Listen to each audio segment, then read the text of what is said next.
Hello, hi, I'm Shauna. Welcome to the channel and welcome to a super fun video. Today, we are going back in time. Back in July of 2020, I filmed a video called 7 Ways the Beauty Community Promotes Overconsumption.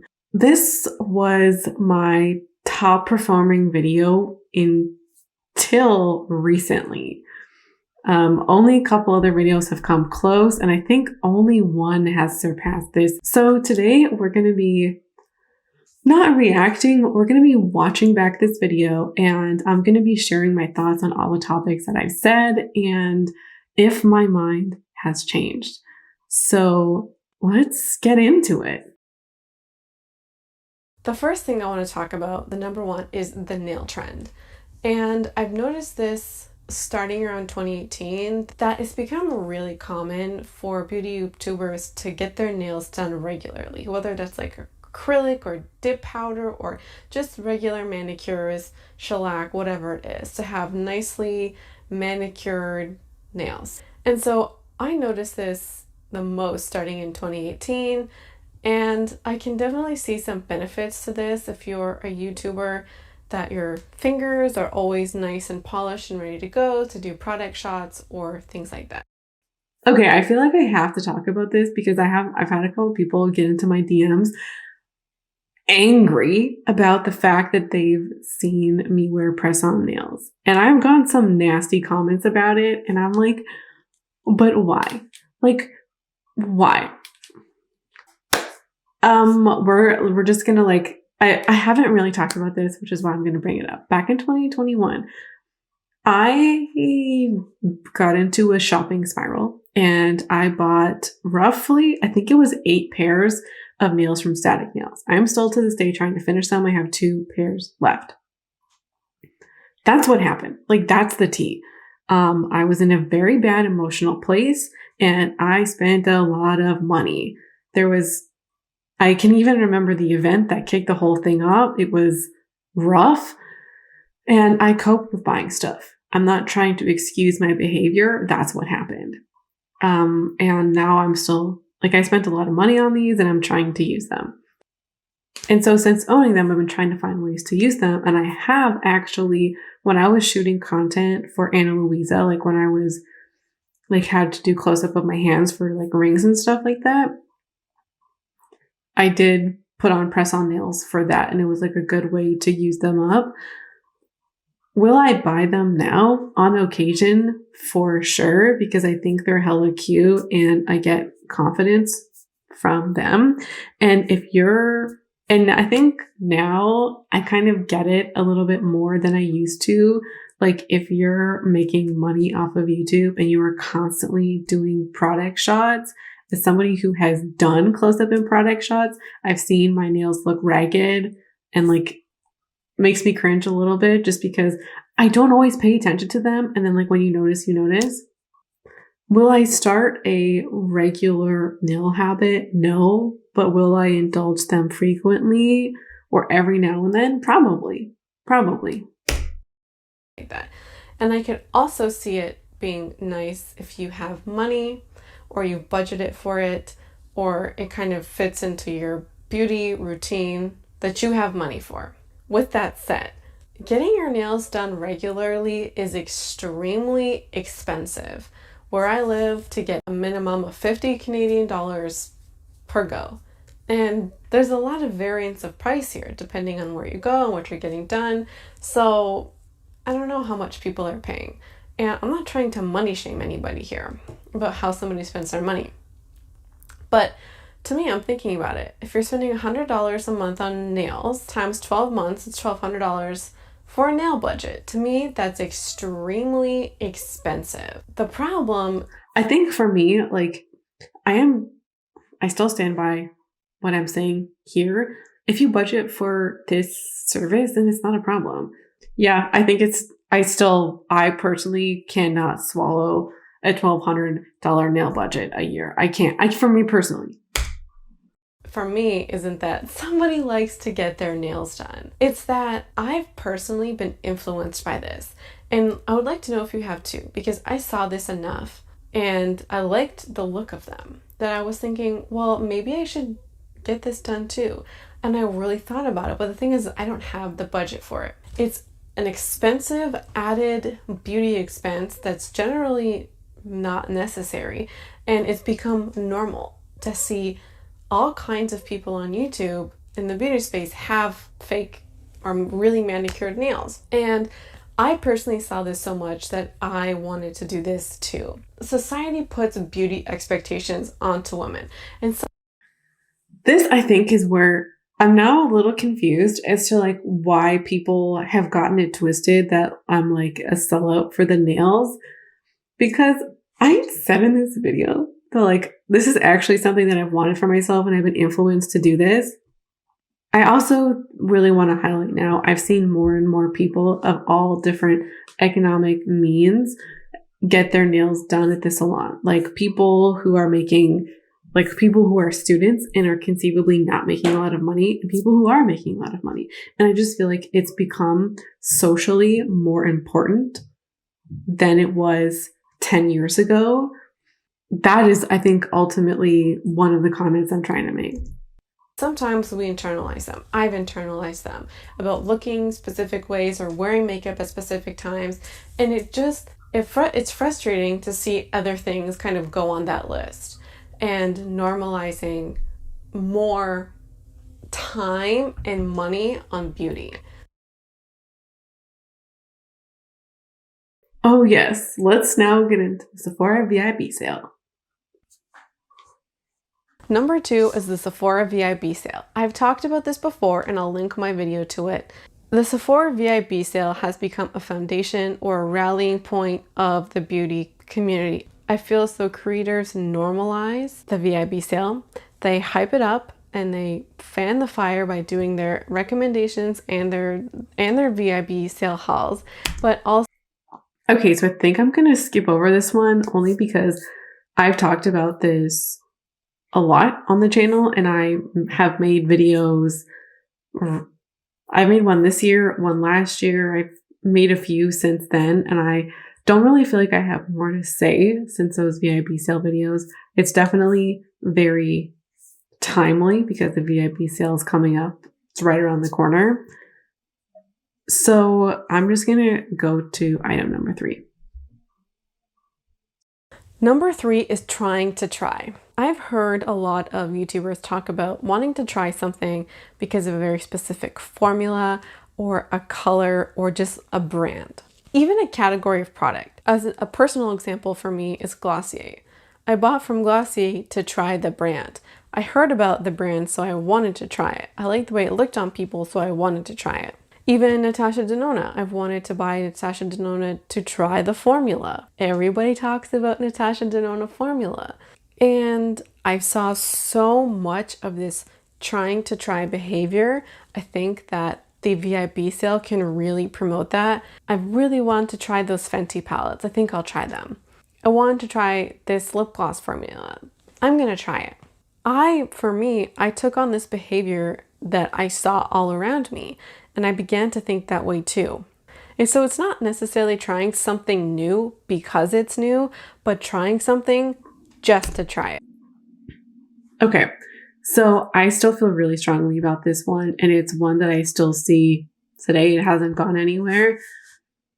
I really feel like this trying to try is a way that people convince themselves to buy something that it's okay, especially if they've heard good things about it. They'll be like, oh my gosh, I've heard great things about it, so I want to try it.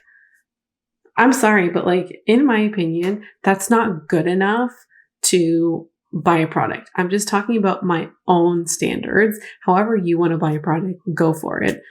But just hearing, oh, this popular is good or it has good reviews, it just is like an excuse, in my opinion, to like justify buying something. You're not asking yourself, do you even want it? Could you use it up? How long would it take you to use it up? Do you have the budget for it? Do you have the mental capacity and bandwidth to own it, to store it?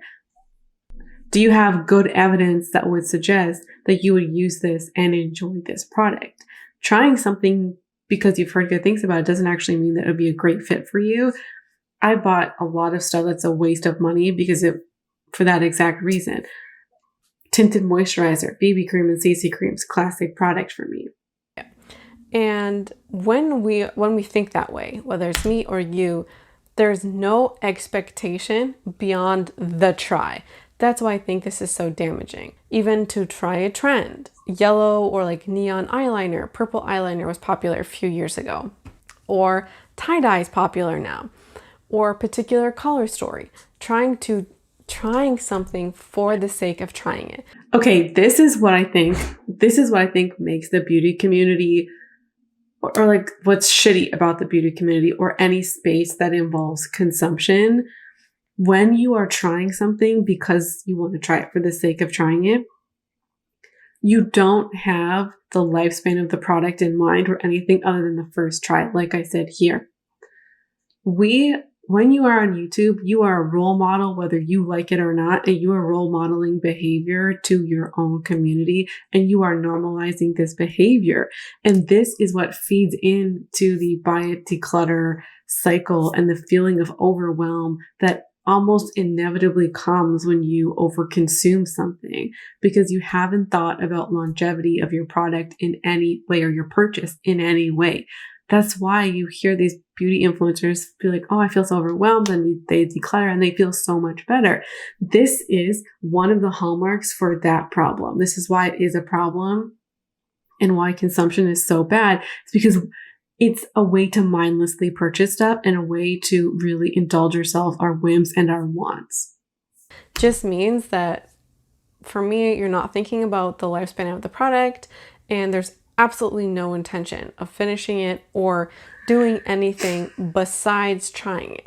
So when we fill up our collections with things that we're just interested in trying, then we fill our collections with stuff we never intended on finishing or using more than once.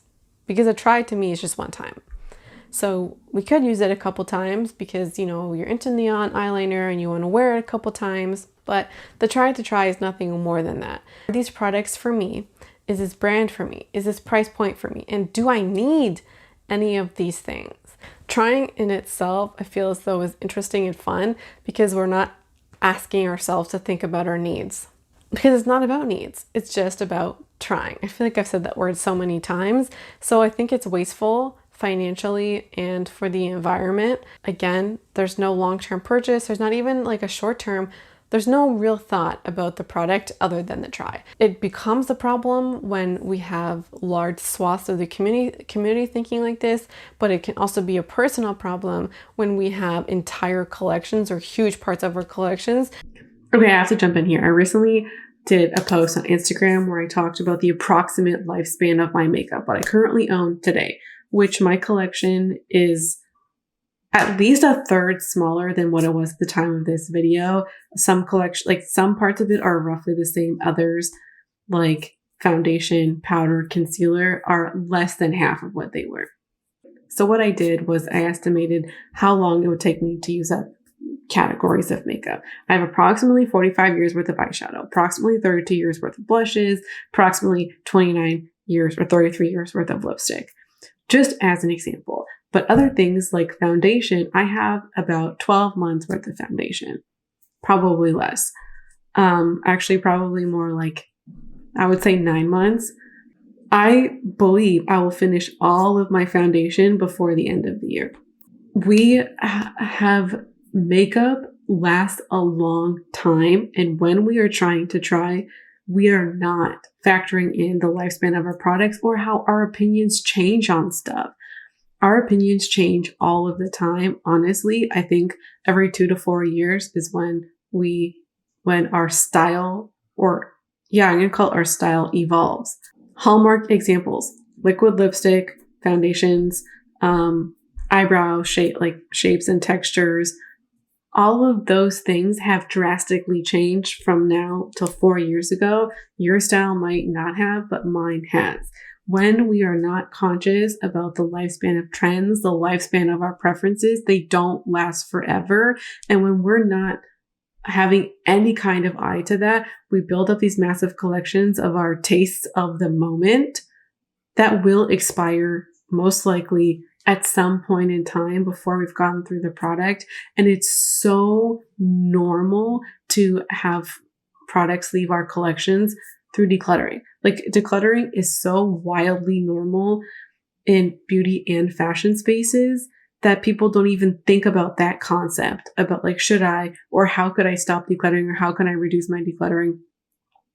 Or even like, thinking about it as a problem at all.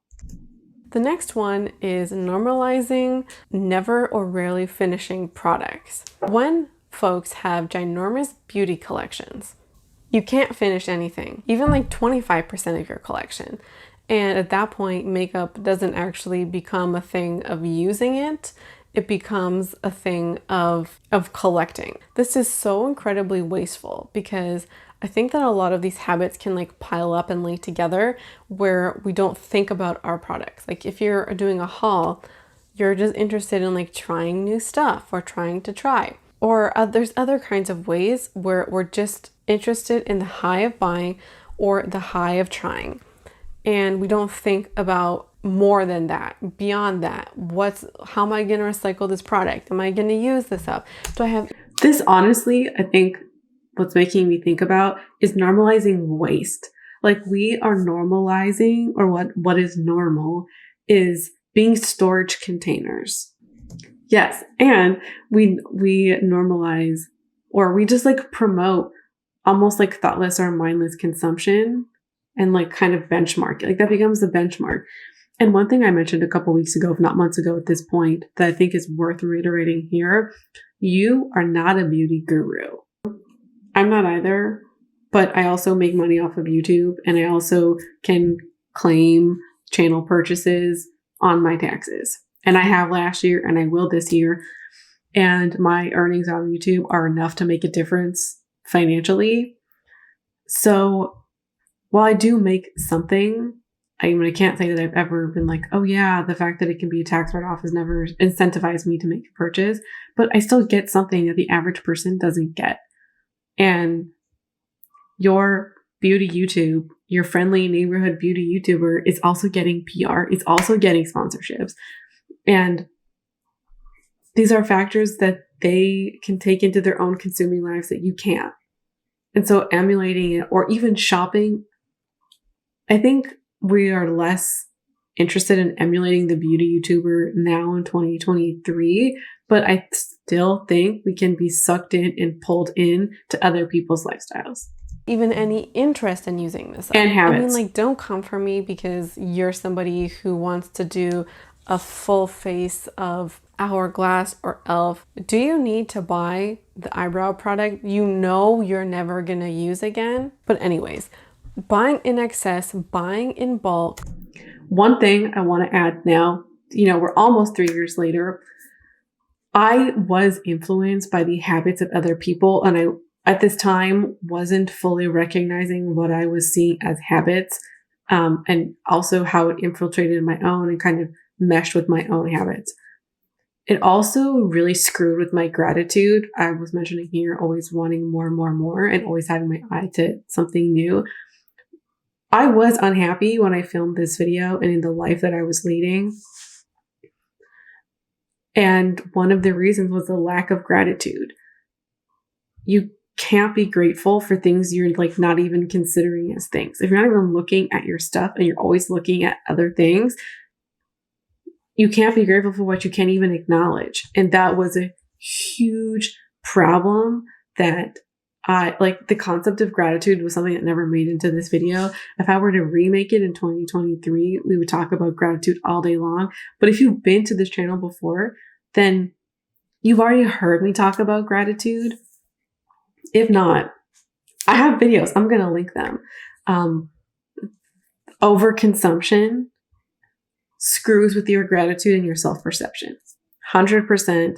No, to me, there's no way about it. And it keeps you unhappy. It really keeps you unhappy. And I think once you are looking to other people's lives or habits, I think if you're looking to the new in one respect of your life, it's a looking externally I think it's much easier to do that across your life and compare and despair and look at all the things people don't have beyond stuff. Look at how their life is different. Look how they're different. Look how much money they have. And it's much easier to continue that across different facets. I still do that now. I'm not immune to it. I mean, I feel like I do it less. I still can feel like shit about myself. I think the difference now is that it's more so coming from like my perception of my own failures than from like not having a life like somebody else. Like now I'm actively trying to like create the life that I want for myself. And like it sucks when things aren't happening and going my way. That's now like my true like problems coming out, opposed to these like pseudo problems. And now I can like work on fixing them and working on my own habits and my mindset. We are buying in quantities so big we could never actually use all these things up. So this normalizes obviously not finishing up the product. It also normalizes never thinking about the lifespan of our product. We are literally buying for the sake of buying and the sake of creating large housing of storage of just things. We're buying to own and not to use. Let's talk about collecting makeup. I use the term makeup collection personally because I don't know how else to refer to this. I refer to my clothes as my clothes or my closet or my wardrobe.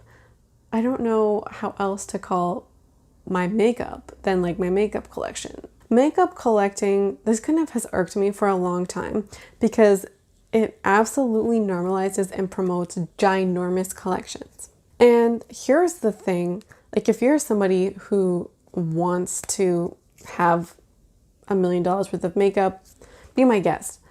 For me personally, I don't want a large makeup collection. A handful of years ago, I feel like the last of this was that spurt of Natasha Denona palettes that came out a couple years ago or around this time. I think makeup collecting is less popular now than it was before. There used to be all these video series about the Naked palettes, the ABH palettes, Natasha Denona palettes. I think those were some of the big ones. Which one is right for you? And like buying guides for those videos. Those do rub me the wrong way. But like I get them in like their basic sense of comparing the palettes. I think comparing the palettes, I think that makes sense. But I don't necessarily feel like people need a buying guide on that. But I could be in the minority. That's not necessarily the point of this video. I think people are collecting less palettes now because we realize that it's wasteful and that it's almost futile because the brand just comes out with more and more and you have to keep up with it. And then I also feel like once you break the collection once, then you're less likely to care about keeping it together overall because it's not complete anymore. So I think in that sense, I think it's happening less lightning speed, and they have slowed down even if it's marginal. Less collecting now and more so enjoying more than you can use, more than you could ever finish in a lifetime, and like having people envy a large makeup collection. I think that's what it would be more so now. And I do think though that like the big booty guru collections are somewhat falling out of favor because people are still like, they're saying like, oh yeah, this is out of touch and it's so wildly big. But I feel like there's that size of creator who, let's say, they're on 100,000, maybe up to 200,000, maybe even bigger, where like their collections are big, but not like walls full of makeup big. You know, I think those are seen as like, that would be so nice if I could own that. And the more that I'm in this community, the more I realize there's people who have collections that are very large and they have been influenced to shop in that way because of the beauty community. Okay, I'm going to move on from this point. I feel like I've said what I need to say on it. One thing I do want to add for a little bit of more nuance, I think since the rise of the no-buy and the conscious consumer, I think that the infusion of minimalism into the beauty space is happening at a greater speed, but I also think that that's causing people to have minimalism as a goal but then not have their spending habits be caught up to that reality. And then if you have that as a goal and you can't measure up, then I feel like you can feel like shit. And you're like, oh my God, I can't do it. And then maybe even potentially you spiral because you can't meet your own standards or your own goals.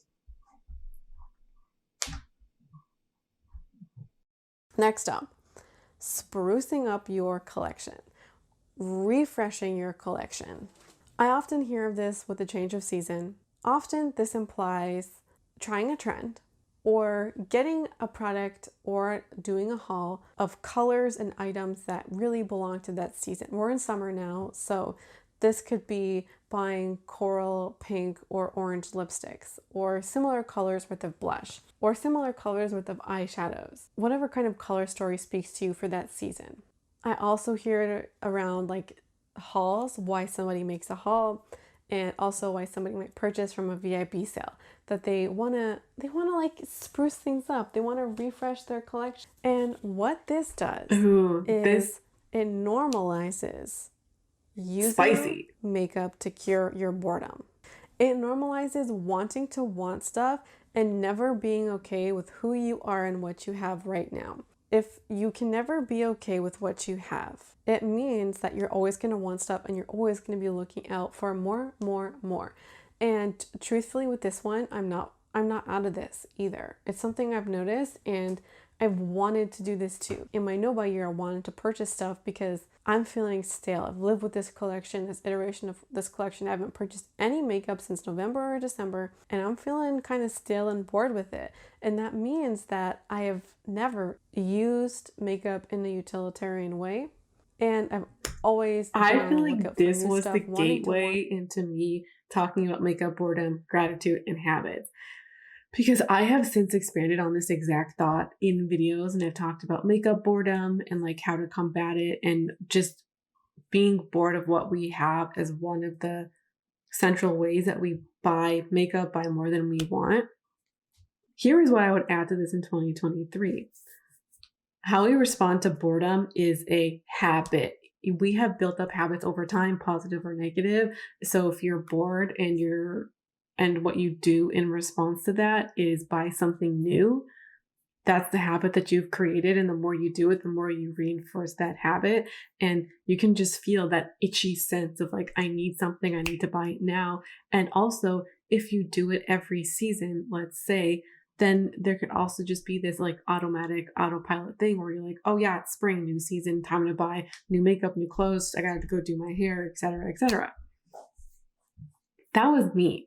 That was so me. And it's taken me a while to notice that. Even after mentioning it here, it took me a while to notice it in my own habits, in my own life, and then also have the desire to change that in all aspects beyond makeup. I've noticed it now.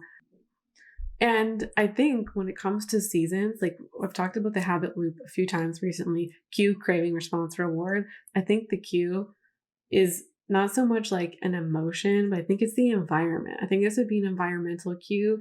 The spring coming is a very clear environmental cue. You know, like your like your physical environment is changing. It's unavoidable. And also here in the Northern Hemisphere, also like I could say in the north, not that north, but in the north, we're really excited about spring because we're so damn tired of the snow. So spring is probably one of my least favorites. Spring is not a favorite season of mine, but I like it a lot because it's that reprieve from wintertime. So you have that cue, and then you're craving, like what fuels the whole habit loop is this wanting something new, this like refresh, this zest. You're like, ooh, I need something. And then you can even go looking for something because you want it so bad. Stuff. And I think, turning to makeup for other things as well. I feel as though I've made excuses for some of those things and just rationalized it as, I want to refresh. Why can we not be okay with what we have? Why is that such a problem? And I'm really not shaming anybody for this because I'm totally struggling with this too. And it's not a rhetorical question. Why do we find it so hard to be okay with what we have? I feel as though a lot of the times we'll turn to fast fashion or drugstore because it's cheap. Because if you're interested in sprucing something up, potentially trying a trend, I hear this language all the time, and it's so like, it kind of gets to me. You only want to buy the cheap thing because you know it's not going to be around for a long time. And when we're saying, oh, let's just buy the drugstore item, it's like an acknowledgement that you know you don't want this long term. You want to try. You want to use something once or twice, 3 times, and then throw it away. I've done this, and for me, this like makes me cringe at my own behavior. Damn, she's spinning facts here. I think it's a great point that we'll go to the cheap stuff because we don't want to spend the money on the more expensive thing, which is in many cases an acknowledgement up front without even being clear on it that you don't have any intention of using this thing up to completion. You don't want to waste your money by buying something high end. I mean, it's sound logic if you're not sure if you like something and you're buying it with the best of intention. Anyways. The last one is finding the perfect fill in the blank. The perfect deodorant, the perfect face wash, the perfect foundation. And I noticed this in myself the other day. I finished my deodorant completely, and that same day I went to the store to get a new one. I can that I have taken on, or I don't know, emulated behavior that I've also seen. People searching for whatever kind of product, the best product, which means another even if great you have point. a favorite, When you've already continuously found trying something new that stuff you love to find and that one works for that's you, better. when do you Continuously decide being on that hunt. like What this you don't meant need to is that keep I looking bought for the 5 next foundations best in a thing? year to try I and find the best find that oily this is more of skin a foundation YouTube for problem me. than reality. I've just like wasted so average much person money off of trying to YouTube find the problem, best but I thing, don't know for even certain. when I've I had think products that it'd be I've really interesting loved, to know like from you. truly loved. So not only is that I've wasted money buying all this stuff, but at the same time, you're buying stuff and you're not actually sure if you're going to like it. So there's waste accumulating there as well. But it also means... Okay, another great point. When you've already found something that you love and that works for you, when do you decide that like you don't need to keep looking for the next best thing? I find that this is more of a YouTube problem than reality, like average person off of YouTube problem, but I don't know for certain. I think it'd be really interesting to know from you.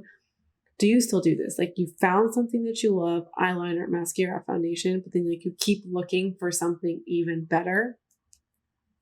I do think there's a whole group of people out there who like keep their staples. They love it. They know that they want it. Like they don't want to do anything with it.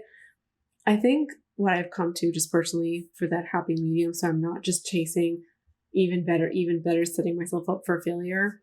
There's certain categories, shampoo and conditioner are 2 really obvious ones where I really like to experiment, and I probably won't buy the same ones twice. But I don't need to buy 5 at once for the most part. There are other things that I'm actively looking to get staple, like to buy a staple: face powders, bronzers, foundations, eyebrow products. And I'm okay to have a couple of foundations that's kind of necessary throughout the year, but I really just want to find the staple. So I think now, like what I've acknowledged, where the staple is, where the utilitarian is, and that way, like if I want to just go and buy more, let's say foundation, and I'm not buying that thing with the intention of I actually think this is going to be the staple, then it's a waste of money. And it's also stopped me from buying stuff just to try it out. Continuously trying and never being okay with what you have. When you're consistently on the hunt, you are consistently buying stuff. And it's a way to rationalize buying more when you already have stuff you love. Don't want to be the person who is consistently unhappy with the state of what I own, because this could be such a trap. That's a great point, that when you're always looking for the next best thing, or like you're looking for something that's better than what you own right now, or what your favorite is right now, I think you're setting yourself for like emotional failure, in the sense that you're not happy with what you have. If everything could always be better, you're not appreciating your collection of what you have for what it is and why it's already great. I think we're at the end of this video. And in 2023, I feel like what I would add, like at this time, I think TikTok was just emerging, if not like it emerged the next year. I don't remember what year it came out. I think TikTok has created novelty around habits that have been around for a long time. I know that there's still a lot of consumption on YouTube, but when you have TikTok in the mix, it adds a new place to overconsume makeup and to get even more overconsumption content that you weren't getting just 2 years before. It was just on YouTube. And now you can watch YouTube and you can watch TikTok and you can get all these consumption recommendations. And with the rapid fire nature of TikTok, you could get even more recommendations and fall more in the hole for products. Potentially, you could just say like, I think an argument against that thought would be, well, you could spend the same number of minutes on YouTube as you would on TikTok. Like instead of spending 5 hours on each, you could have previously just spent 10 hours on YouTube at the same amount of time. But there's something about the novelty factor. When there's something that's new and novel and exciting, you want to spend more time there, or you're more excited to participate in it. You're more excited to buy stuff on it. You're more engaged with it. That like YouTube is nothing special anymore, but when you find that creator that you love, like I feel like you know that feeling. You could have that feeling with the platform in general. It's possible if it's new and exciting, but also with creators on TikTok as well. So I feel like TikTok, while it has done great things and it's neither inherently bad or good, I think one of the disservices that happens from it is just more opportunities to get stuff in front of you, to create cues, to initiate FOMO, to initiate jealousy and envy, wanting collections and stuff like other people and wanting that thing. I'd love to know your thoughts on this revisit. And also, did you find me from this video? And also, are you still here? Did you find me in 2020? Anyways, this was a lot of fun. I would love to do this with more videos. If you have any you'd want to see, let a girl know. Thanks for watching and hanging out with me today. And I hope to see you again around here soon. Bye.